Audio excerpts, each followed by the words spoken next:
Hello, everybody. Yo. Whoa. Whoa.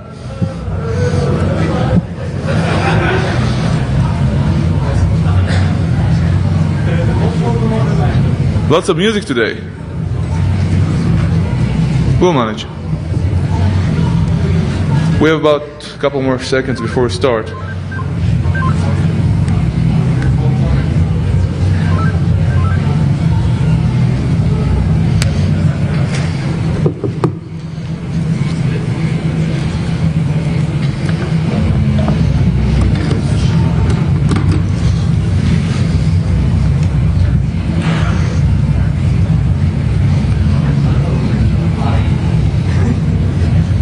And there we go.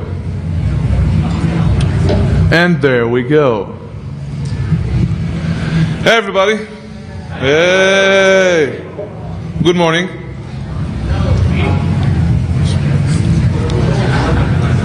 I gave this talk once. Okay, shut up.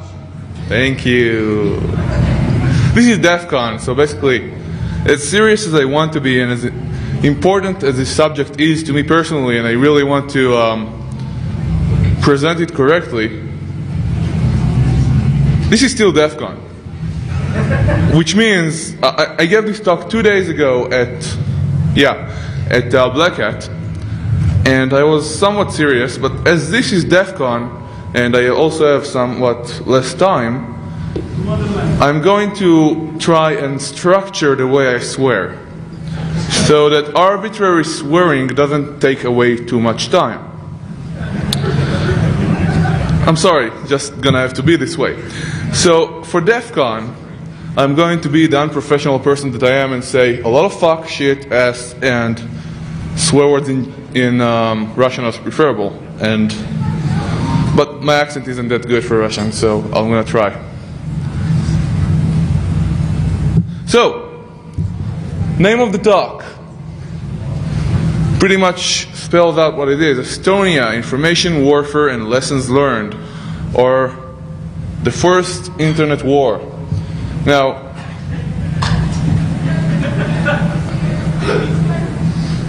you guys want to go sit in the back where the cool people sit? No, you seriously look cool to me, and most cool people sitting in the back, always. You used that joke earlier. Yes, I know, but it's not a joke, I mean that. And I will repeat every good joke I have because I don't have that many. I'm just being honest.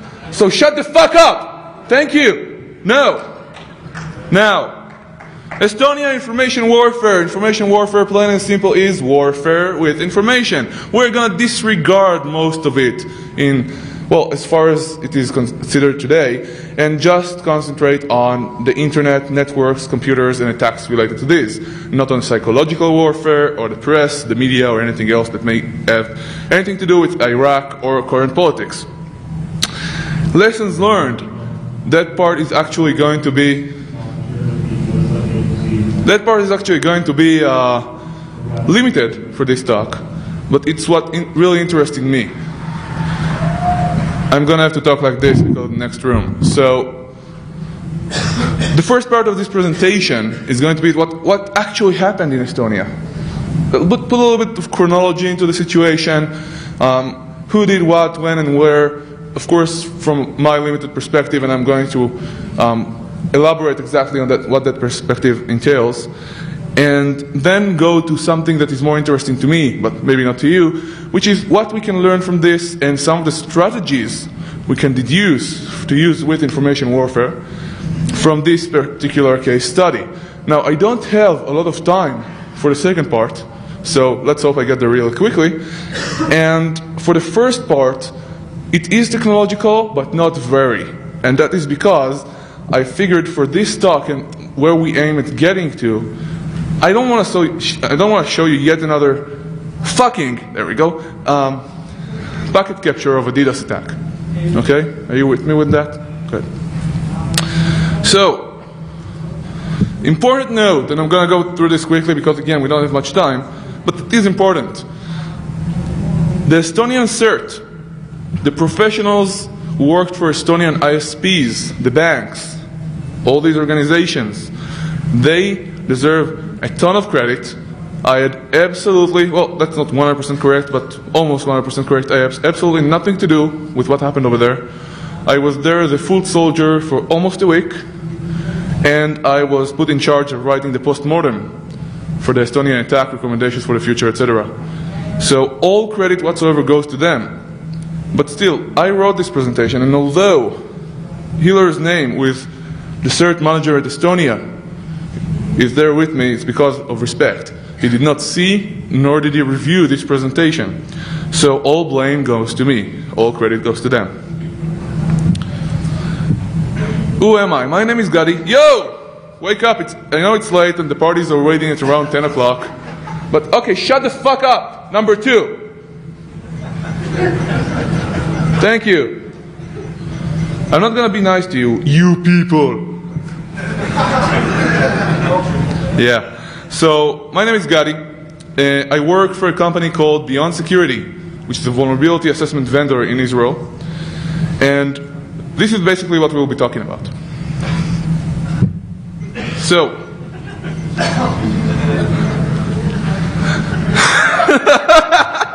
second time it gets me again. I'm sorry.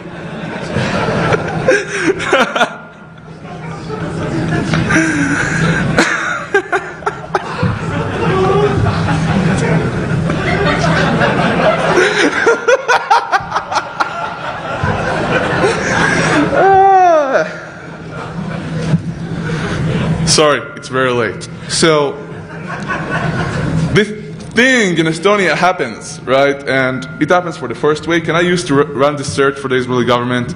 And I managed security operations for the Israeli government ISP. And I figured, hey, you know, these things happen. Whenever there is some sort of political tensions or military tensions after that, always there are some guys, some group of people, no matter who go online and say, those fuckers! And immediately proceed to coordinate a little bit and attack. Shut the fuck up! Number 3, there will not be a number 4. Do I sound like a teacher or not? Except for the swear words. So, 2 weeks pass, right? And I know the Estonian CERT manager from all these global internet security operations going on. And I sent him an email saying, yo, Hiller, do you guys need any help? And of course, we worked together before that and all the regular stuff. And he says, when do I pick you up from the airport? So, that was pretty much it. So, at first when I heard about Estonia, I said, hey, you know, it's this small Eastern European third world country or something, right? I don't know where it is. So I immediately thought about the Dilbert cartoon with Albania. And it's some third world country in Eastern Europe. Their main export is mud. And their main underground export is babies with beards. Or pictures of, I'm not sure. So you can adopt them and send a lot of money to the Albanians. And I said, okay, let's go. And apparently I was very, very, very wrong. One, it is a small country in Eastern Europe, not related to Eastern Europe, it's .ee, and it has about 1.3 million people living there. It's the northmost of the... I got some comments on this.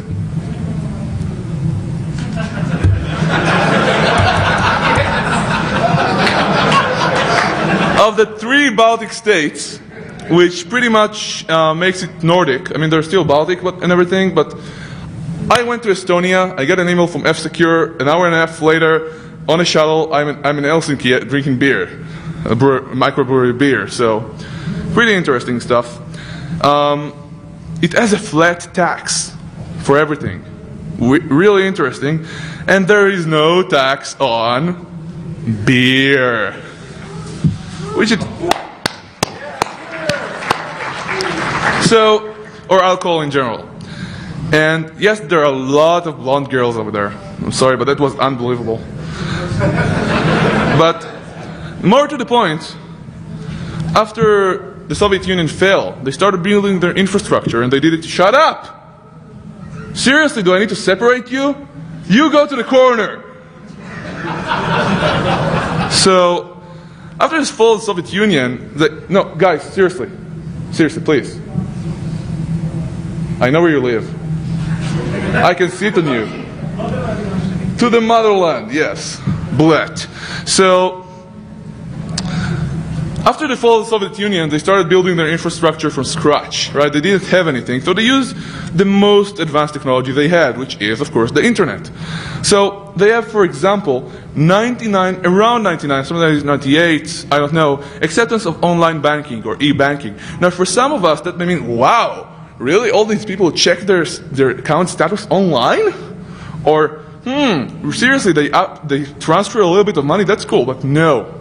Stop people in the streets, and I'm using absolute terms here, it's not absolute. And they'll ask them, when have you last been to the bank? And they'll say, last evening, but when have you last been to a real bank? Oh, 10 years ago. It's unbelievable. Complete acceptance. They have ID cards, which for some of you in the States will give the shivers, and they have them with PKI chips, which is really interesting. And because of this, they have actually held 2 elections, one of them for the parliament, from home. Meaning they actually voted for their government from home using their internet connection, using their ID cards. I'm not sure that would work in the States, but it's cool. Down to earth. I mean, they're so internet... Guys, seriously, this is not going to work. I don't have a lot of time. Thank you.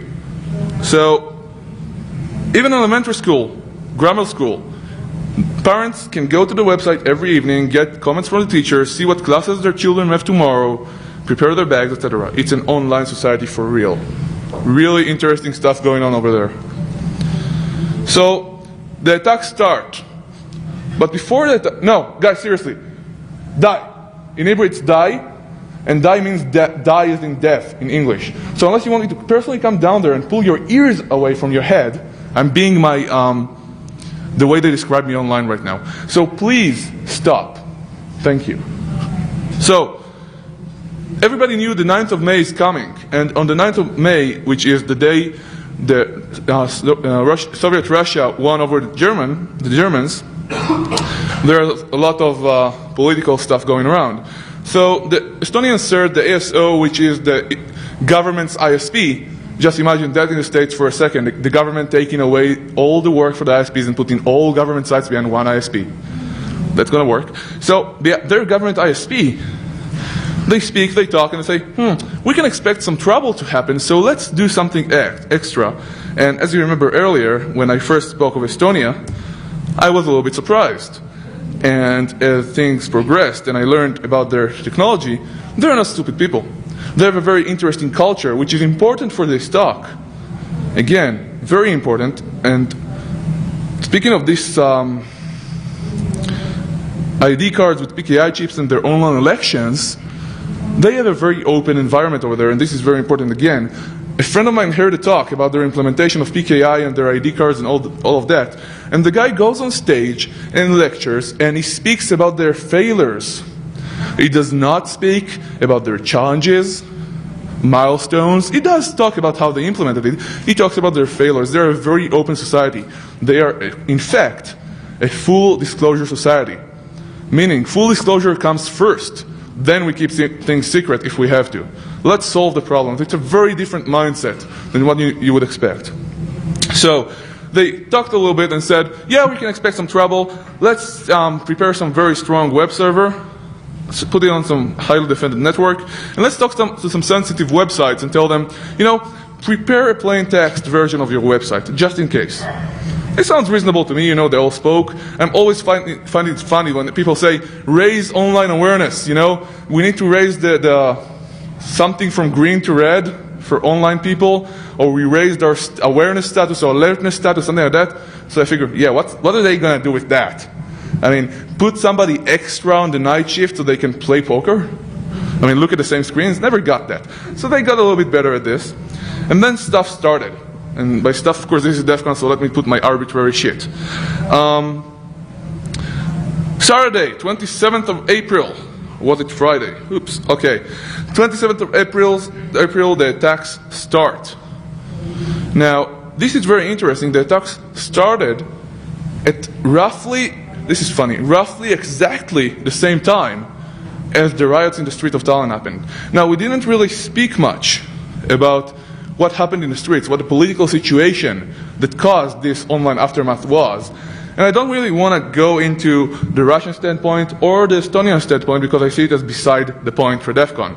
Let's just say, on the Estonian side, Russia basically conquered Estonia for a long, long time.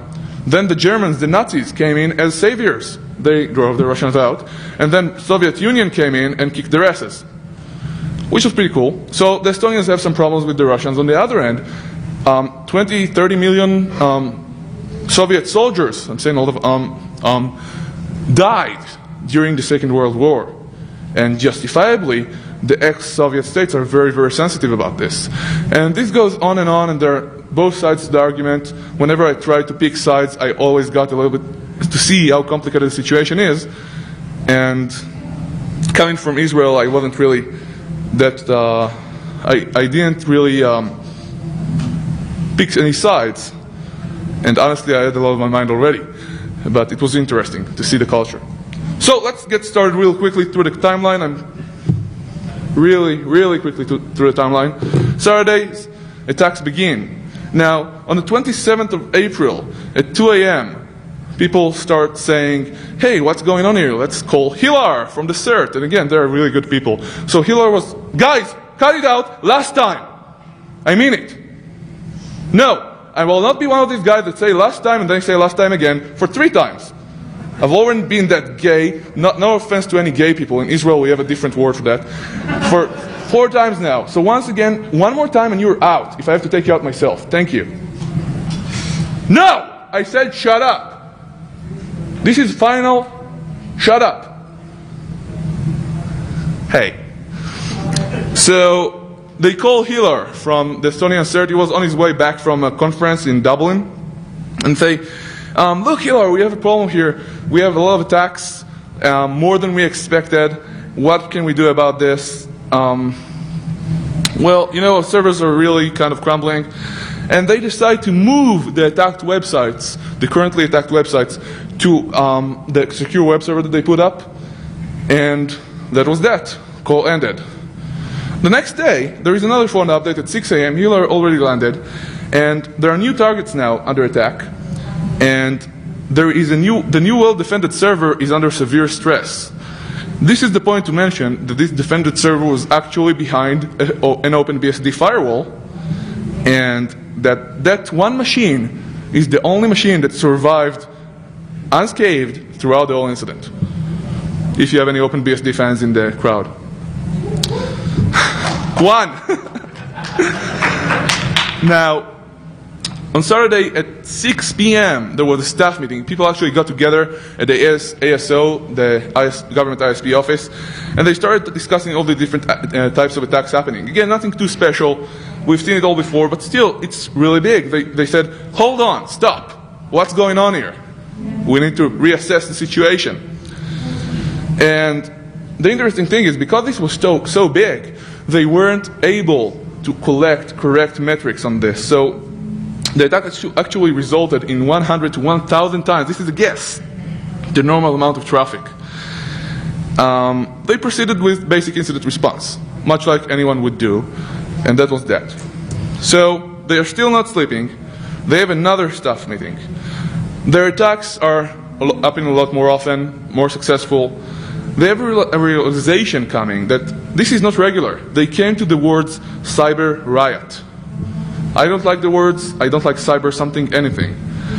But there were riots in the street. And they have seen all these things that we're going to talk about in a second happening on the Russian websites, blogosphere, blogs, forums, whatever. That all these people, the population itself, really didn't like what was going on in Estonia and were fired up about it. So they called it cyber riot, and we'll discuss that a little bit more in a couple minutes. Now, all these Russian-speaking or Russian-language websites, forums, blogs, started really discussing what was going on. But it was really quickly. It happened like that. And suddenly, we've seen memes, we've seen epidemics spread through societies, blogs. Within hours, certain information is everywhere, a link, whatever else. This was much faster. We can't say for sure, beyond a shadow of a doubt, that this was not something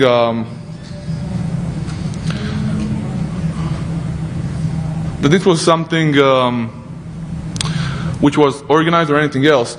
But somebody took the time to go to all these blogs, go to all these forums, tell them, look guys, this is what's going on. Let's do something about it. And usually when these attacks happen, and again, all the difference between cyber riot or terrorism or whatever else you want to call it online, which is usually defacements or DDoS, this was not just one group who attacked. It was a whole lot of people who got pissed. And the one phrase that kept repeating itself was, fucking Estonian fascists, or Nazis, or whatever else you want to choose, which any Russian would like to explain to you why they're welcome to do so. Now, these guys, the Estonians in the meeting, quickly reached the decision that, well, being in emergency mode, or in red mode, or in black mode, if any of you know the color theory for shooting, is not scalable. They have had a couple of days, 3 days of confusion, and they got through it. Now it's time to make this routine. It's time to make the incident response more maintainable. So they decided tomorrow the weekend ends. It was really luck that it all happened during the weekend. We need to start getting our act together. They sent people home, and the next morning they came there at 6 a.m. This is what they found, basically. This is from an Estonian newspaper, and you can see the geek on, or not geek, or somebody who reads the blogs on the left. Yes, I'm actually interpreting the picture. With his aunt or mother or grandma behind him, really not understanding his online game, firing his Kalashnikov, AK-47 for you Americans, and well, that's the wall behind him, basically, through the screen, as you can see, and it's all so the guys in Estonia really like this picture as a representation of what happened over there, and I think it's pretty neat. If you want the actual, this is not going to be in the presentation because I don't currently, right now, have the URL to attribute it to, so I just put it here for now. The blogosphere. If you look for this, this is actually Latin rather than Russian, but if you look for this online, you'll find a ton of websites talking to people and telling them basically, guys, you're sci-fi fans on a sci-fi forum, sorry, SF, for any of you fanatics. And I'm a sci-fi fanatic, by the way. Any of you are free to right now go and fight this. Look at what the Estonians did to the monument and all the graves under that. Let's forget the politics and why it happened aside for a second. And here is how you do it. You open a command run whatever window, you enter CMD, you click enter, and you do ping. And then you click enter, and then you write ping, and then you click enter, and then you write ping, and then you click enter. Now, this sounds very silly to some of us here, but hey, did that get, that simple action of being able to do something got people fired out. Anybody here can read Russian? Dimitri, you around maybe? No Dimitri around? Okay, who can read Russian here? You raised your hand? Can you try? No.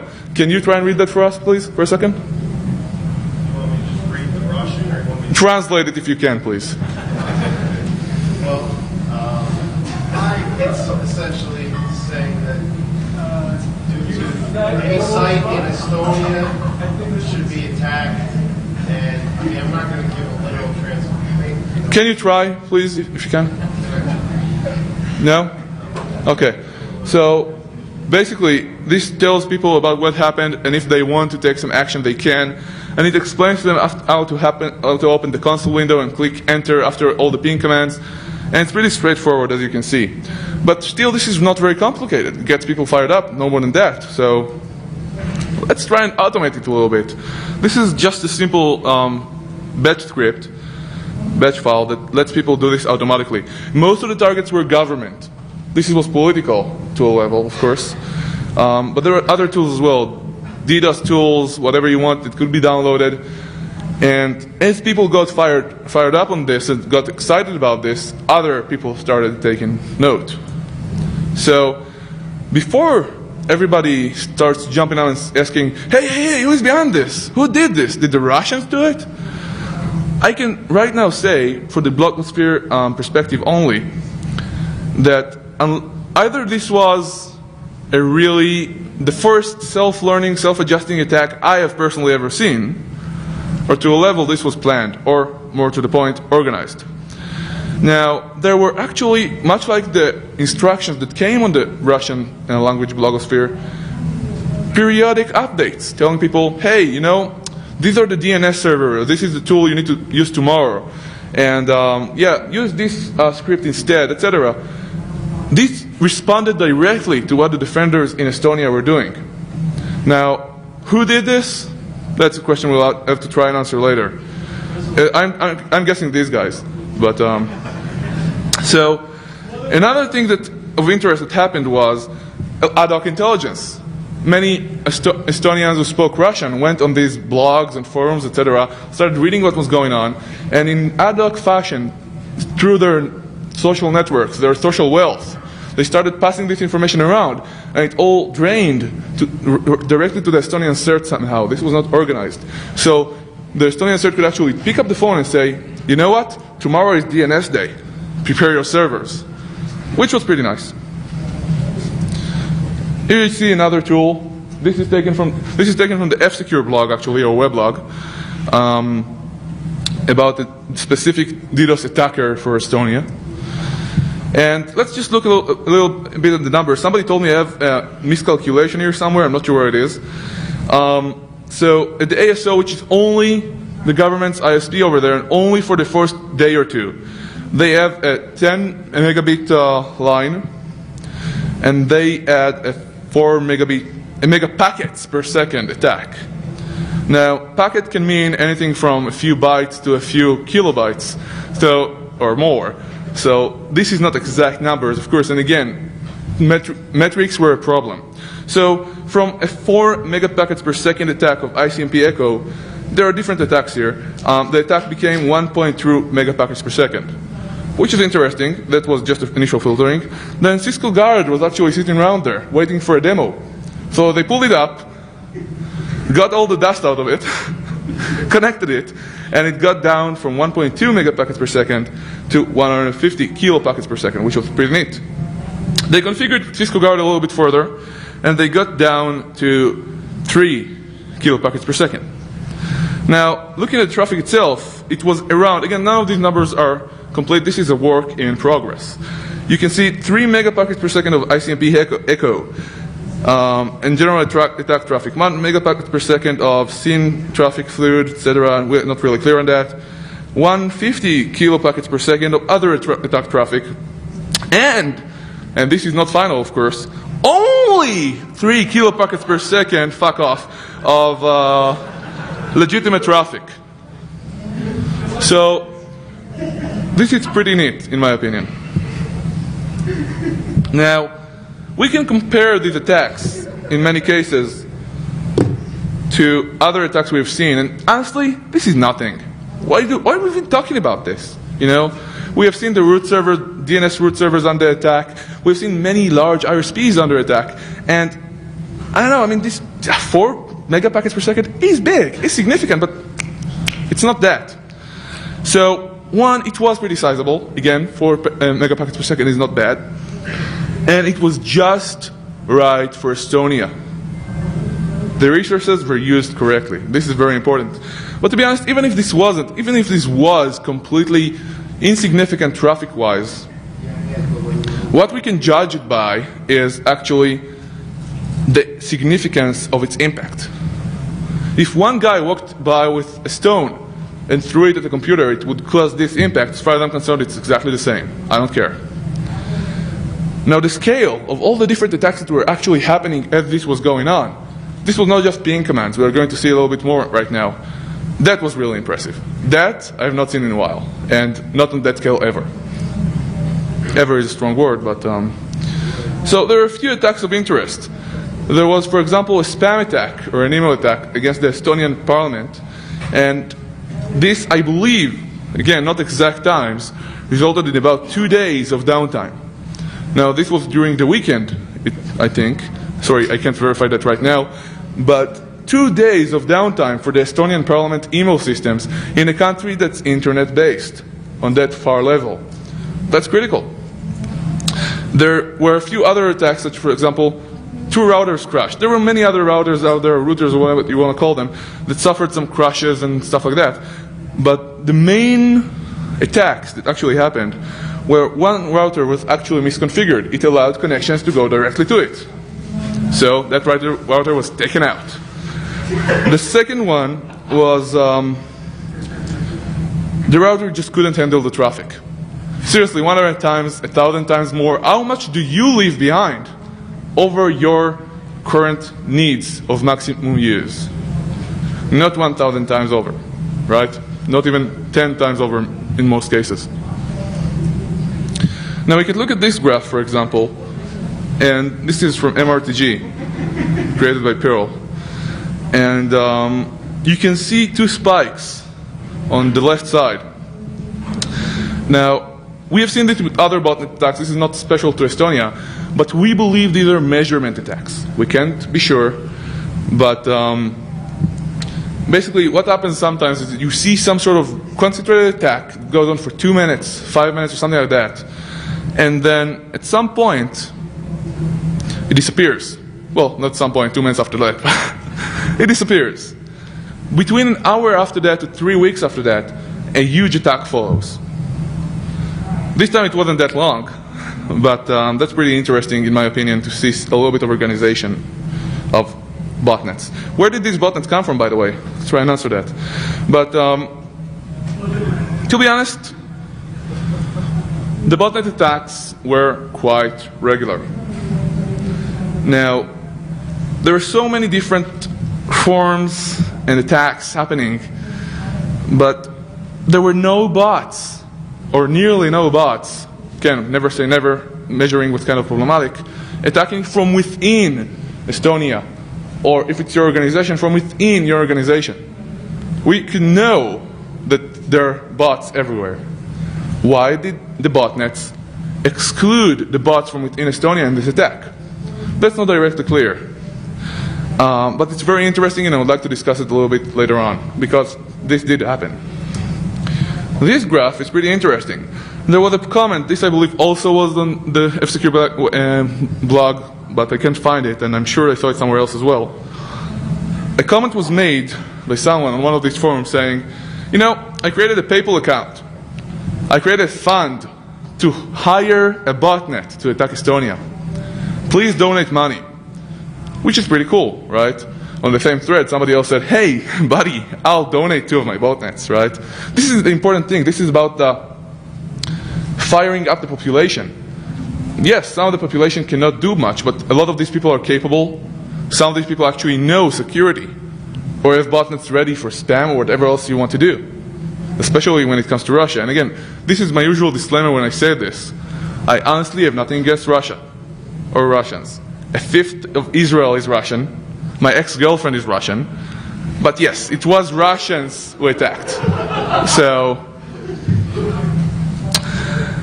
and Russia has a lot of cybercrime going on. No kidding. Ooh. So in this graph above, you can actually see one of the attacks disappearing at some point exactly at 3 a.m. Estonian time, which is midnight GMT. This is why I believe this particular attack was indeed a hired botnet attack. Now there are some special botnets around.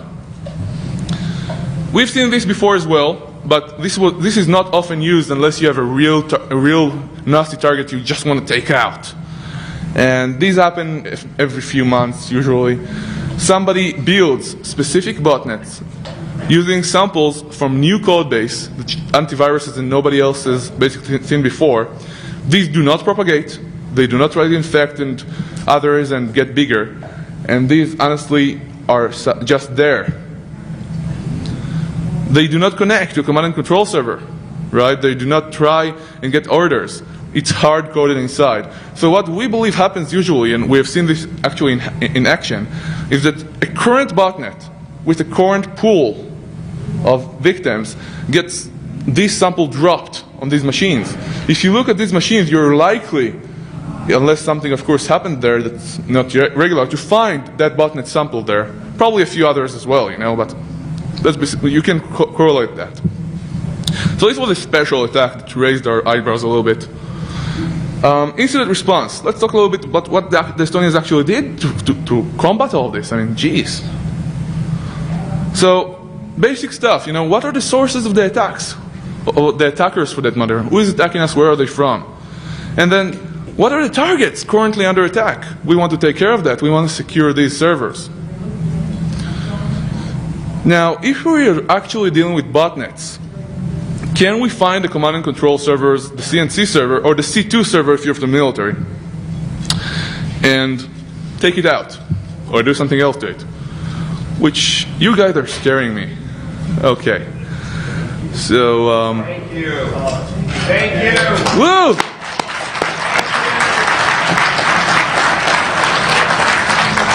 So,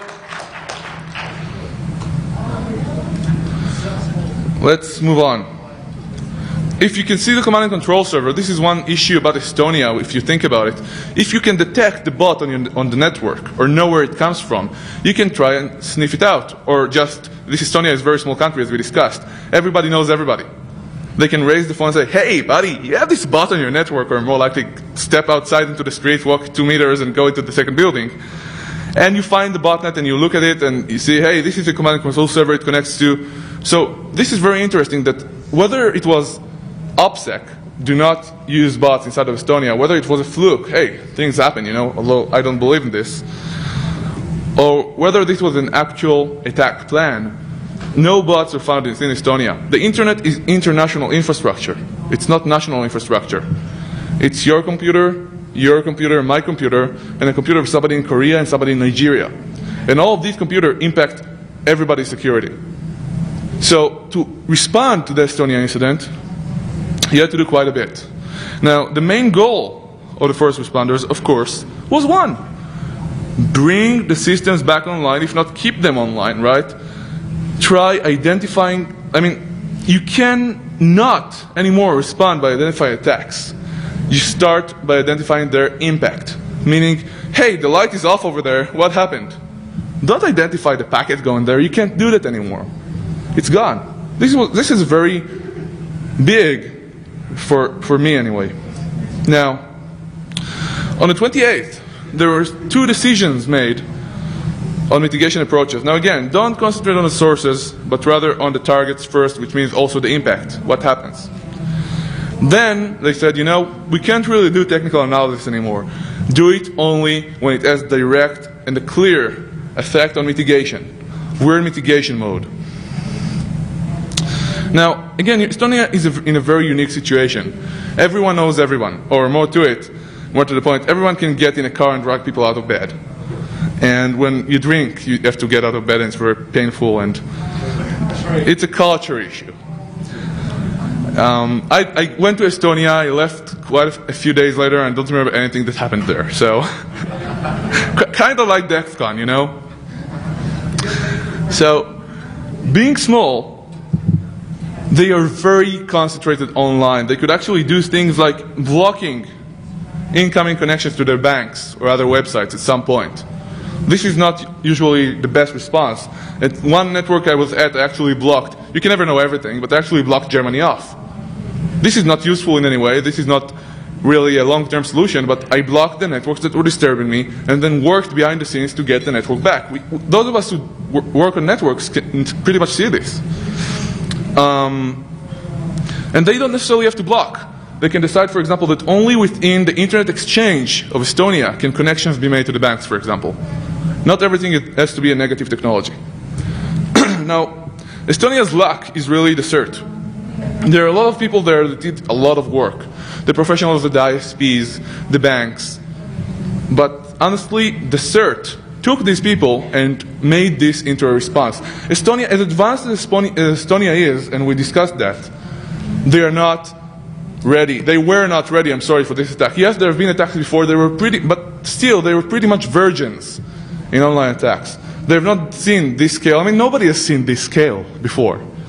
I mean, sorry, we have seen attacks, we've seen large attacks, but in the entire country with such an impact, and we'll discuss the impact in a second, has not quite been seen before. Thank you. Bye-bye.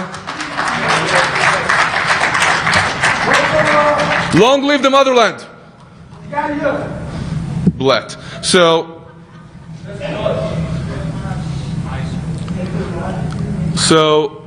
the CERT basically is there to respond to incidents, right? Now I can actually smile. The CERT is there to respond to incidents, and as such, of course, it manages incident response, it does a lot, it coordinates people, and in a small country they can actually, again, raise the phone or go over to people and get things done. That's pretty cool. But this particular case was better. Hilar is a great guy, and he can kick your ass. Sorry, this is DEFCON, I'll say a lot of ass. He can kick your ass if you want to do what you need to. Hey buddy, where are you? Do you want me to buy you another beer? But if that doesn't work, okay, I'll kick your ass. So basically the CERT there is really cool people, and there are only 2 people, really. And they've done an amazing job. The luck of this was, the first attacks were against the government, where it was also concentrated. And most of these websites were hosted at ASO, which has an uplink to Evron, which is the main Estonian ISP. So most of the incident response was done by the CERT, ASO, the government ISP, and Evron. Then the attack spread. But most of the other servers under attack were also at Evron. So everybody got together, and the CERT ran some Jabber server or IRC server, I don't remember exactly what, to get all the chat going. And it basically, by consensus and by effect of being there, got to be the leader. Yes, they are the body that's supposed to respond to this, but they are somewhat civilians, and they just made it happen. So what saved Estonia is the incident response. We cannot always, we have to admit to ourselves as an industry, yes, we want bad things not to happen, yes, we want to try and prevent them, but whether by malice or by mistake, and there is a very important quote on that I won't make right now because I can never remember it, shit will hit the fan. Things will happen, and we are all judged by how we respond to it. For them, oh my God, I want them working anywhere that bad shit happens any day. Seriously. So, global incident response. Again, it's the internet, and they are busy. They're just 2 people and the other professionals in Estonia. What are they going to do? So they escalated, much like you call an ISP, second level escalation. They saw the sources of attack. They asked 4 CERTs from Europe. Hey guys, can you help us out? So these CERTs sent out abuse reports, raised the phone and called people from Germany, Finland, and Slovenia. And they got in touch with the Internet Security Operations community. Yes, Hilar was directly in touch as well, but these people really helped. It is a global village. Sorry for the term. So, incident response on a global scale was critical. We can't ignore the fact the internet is global. Well, we can try and say that internet governance works and that .xxx and .net get a lot of money, but that's not really what disturbs me these days. So, let's discuss Estonia's, what I call, predicament of eSuccess. And this is pretty much known. The more technological a country is, the more reliant on technology it becomes, and therefore, it's more vulnerable, right? More technology, more vulnerabilities. And it's the same about, basically, usage and reliability on the internet. So, most of the banking clients in Estonia haven't been into real banking how long? 10 years? Not all of them, but most of them. And during the downtime, a couple of large banks had downtime over there, and people could not buy groceries. They couldn't buy what Hilar calls milk, bread, and gas. Everything goes online.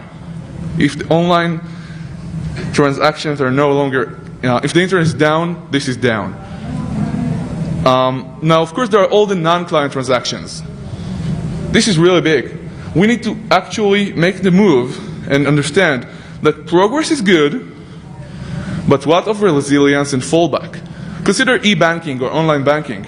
It's a great progress. I'm all for progress. And I'm not talking about fraud right now. But if there were 4 branches before and there is 1 now because all these expensive clients now use the web channel, which is cheap, and that's great. What about fallback if something happens? Now, I'm not saying that banks, for example, should be regulated further for stuff that's not credit or client or money related. But consider, this is critical infrastructure, and we'll discuss that in a second. And I'm not sure whether they like regulation or not. Forget regulation. If the bank is under such an attack, where will they go for help? They can do their own incident response, but this is beyond that. Estonia is really a window into where we might be. We are all reliant on the internet in some level. I'm not sure Israel is reliant enough to die if somebody attacks it on the internet. No. And about the US, I really have no idea. Maybe there will be some depression, maybe some recession, maybe more. Estonia is all the way out there to where we are heading. This is a window to the future, and we have an opportunity by it. I hate the term window of opportunity. Let's use it as a storytelling for the evening, you know, at night. We need to think about this when we make progress happen. Let's progress because we don't have a lot of time. Critical infrastructure actually proved to be the private and business sector. Not the transportation and energy systems, not SCADA systems. Yes, this is critical infrastructure, the military infrastructure, the civil infrastructure, energy transportation.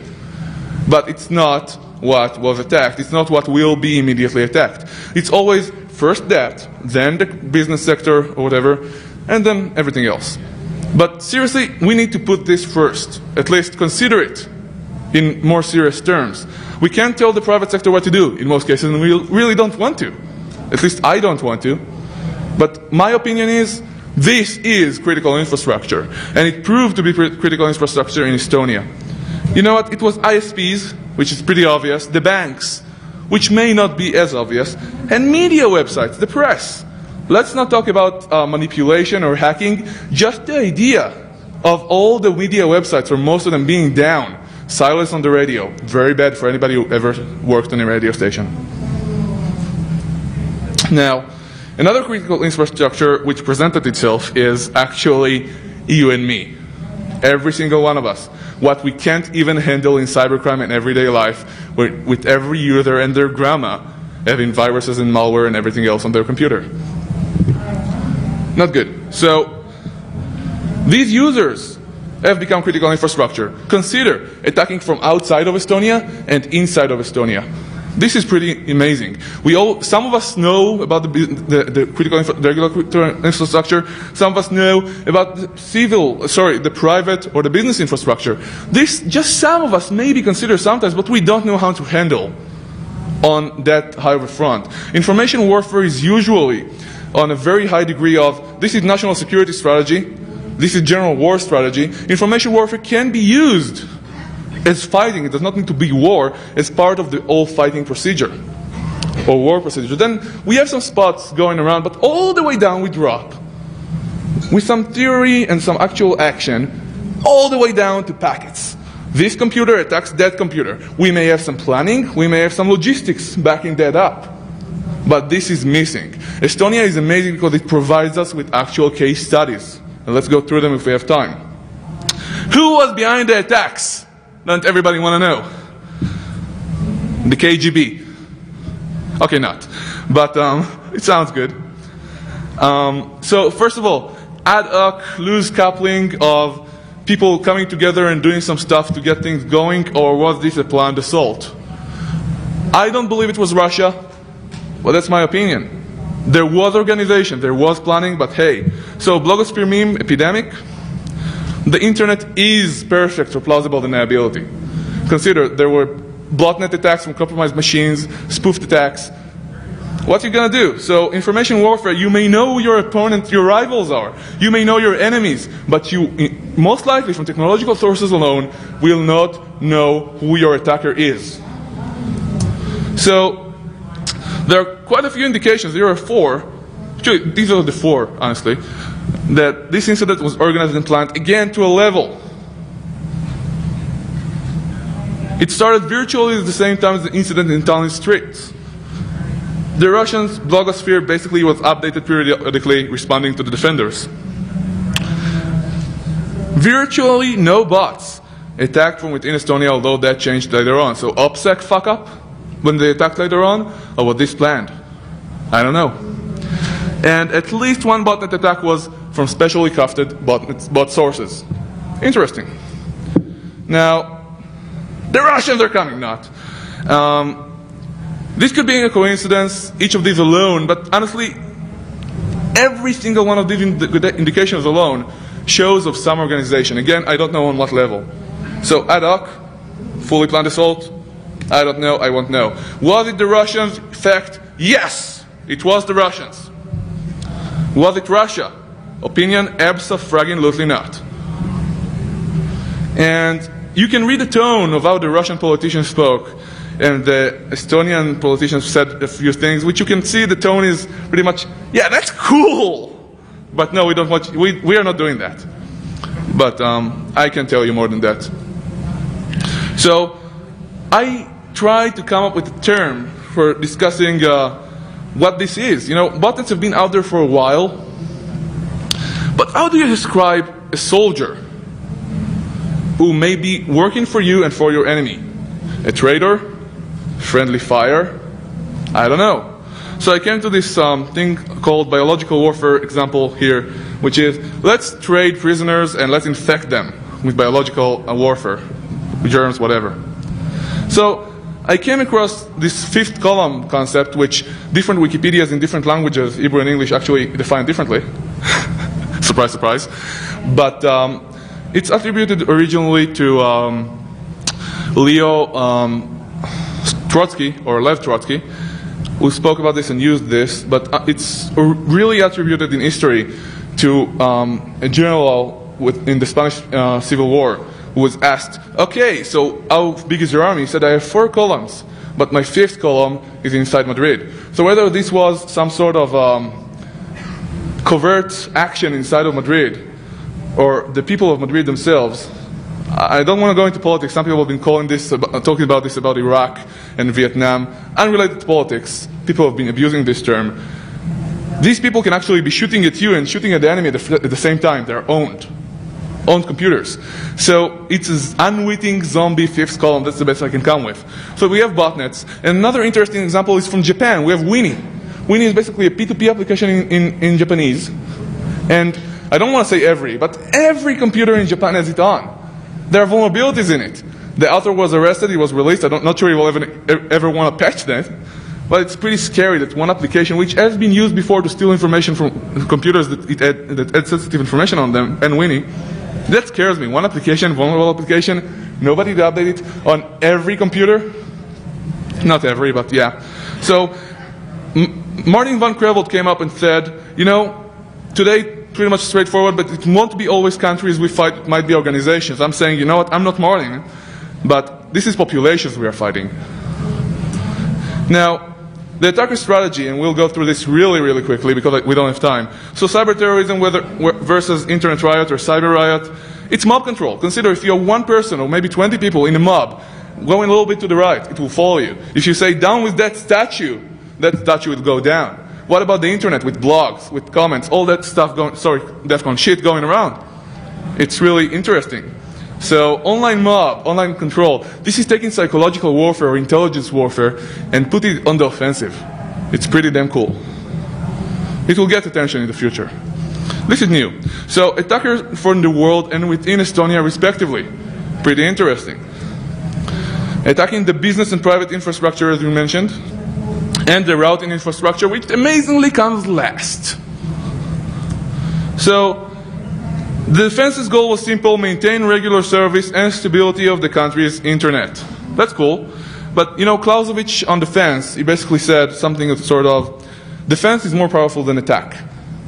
Because the more the engagement goes on, the stronger the defense becomes and more organized, and the more logistical soldiers and organizations, stuff like that people need to leave behind. I'm not really interpreting Clausewitz for any of you now, so all you Clausewitzians or whatever you call themselves, please don't kill me. But this is not necessarily true for online. Yes, I try to come up with an answer to the question of, is information warfare the same as warfare? And in many cases, there are things we can study and learn. But in and we can look at information warfare as fighting. Yes, it can support, it can be a tool with regular warfare. But it's not analogous to warfare in the way that aerial warfare is analogous to a way to marine warfare, and there are differences. It's a completely different, in my opinion right now, it may change, form of warfare. And Clausewitz is, in my opinion right now, wrong. Although, whatever is the main thing that runs this warfare thingy online, the niches can really become the main thing. Everything changes all the time. So, defender strategy, you already heard some of it. It must be told in a story, and I'll try to do it in 1 minute. So, crowd control. Consider, in the streets of Tallinn, they actually closed the people in. They said, you know what, guys? Here are the people, let's close them in, let's try and contain the incident. This is incident response, which is basic. Not what we invented in computer security. Respond to the incident, contain it, better forces will come on later. We don't have time to discuss that. But culture specific, these are Russians. Russians are great people, but they love the liquor. It was a liquor area, they all went home at 5 a.m.